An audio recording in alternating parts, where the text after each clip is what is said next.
Healthy cook ప్రేక్షకులందరికీ నమస్కారములు. ఈరోజు టేస్టీగా సొరకాయ రొట్టెలను ఎలా తయారు చేయాలో చూద్దాము.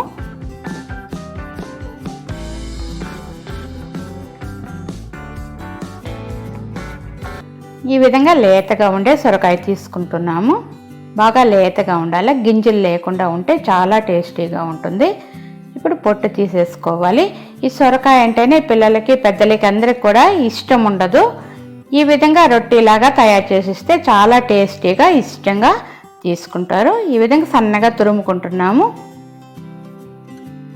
ఒక బౌల్కి తురిమిన సొరకాయ ఉంచుకొని ఇంకా బియ్యం పిండి, సన్నగా తరిగిన ఆనియన్, కొత్తిమీర, కరివేపాకు, పచ్చెనగపప్పు, పచ్చిమిర్చి, కొద్దిగా రవ్వ తీసుకున్నాము, నువ్వులు కొద్దిగా, జీలకర్ర కొద్దిగా. ఇప్పుడు ఎలా ప్రిపేర్ చేయాలో చూద్దాము. ఒక బౌల్లో సన్నగా తరిగి ఉంచుకున్నాం కదా, ఇది వేసుకుంటున్నాము. ఇది మన శరీరాన్ని చాలా చల్లబరుస్తుందండి, వాటర్ ఎక్కువగా ఉండటం వల్ల.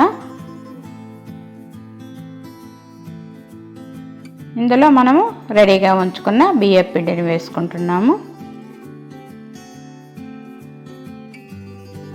రవ్వ కొద్దిగా, ఒక 2 స్పూన్ల రవ్వ వేసుకుంటేనే సరిపోతుంది. ఒక చిన్న స్పూన్లో జీలకర్ర, బాగా దంచి ఉంచుకున్న పచ్చిమిర్చి, సన్నగా తరిగి ఉంచుకున్న ఆనియన్ అన్నీ ఒక్కొక్కటి వేసుకొని మనము రొట్టెకి పిండిని తయారు చేసుకుంటున్నాము. కరివేపాకు, కొత్తిమీర, తగినంత ఉప్పు వేసి కలుపుకుంటున్నాము. ఈ సొరకాయలో ఐరన్, పొటాషియము, సోడియము ఎక్కువగా ఉంటుంది కాబట్టి బాగా డైజెషన్ ఉంటుంది. ఈ సొరకాయలోనే నీళ్ళు ఉంటుంది కాబట్టి నీళ్ళు ఎక్కువగా వేయాల్సిన అవసరం లేదు. ఒక 2-3 డ్రాప్లు వేసుకొని మనము బాగా మెత్తగా కలిపి ఉంచుకోవాలి. ఇప్పుడు నెయ్యి కొద్దిగా వేసుకుంటే టేస్ట్ బాగా ఉంటుంది. ఒక 2 స్పూన్లు నెయ్యి వేసుకుంటున్నాము.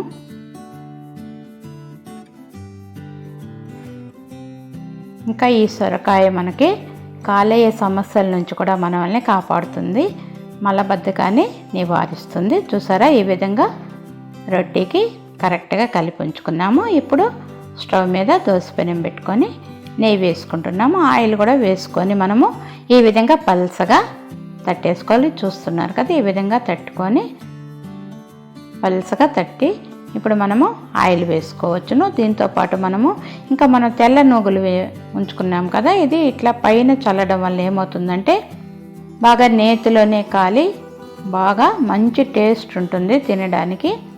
ఈ విధంగా వేసుకోవచ్చు, లేదంటే పిండిలోనే కూడా వేసి కలిపేయచ్చు. ఎట్లా చేసినా కూడా బాగా టేస్ట్గా ఉంటుంది.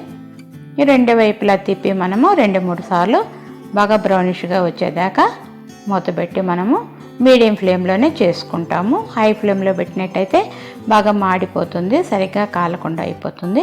చూసారా, ఈ విధంగా మనకు కావలసిన రొట్టెలు తయారైపోయింది. దీనికి నేను కారం చట్నీ తీసుకున్నాము. ఒకసారి ట్రై చేయండి, సబ్స్క్రైబ్ చేయండి, లైక్ చేయండి, కామెంట్ చేయండి, షేర్ చేయండి. Thanks for watching.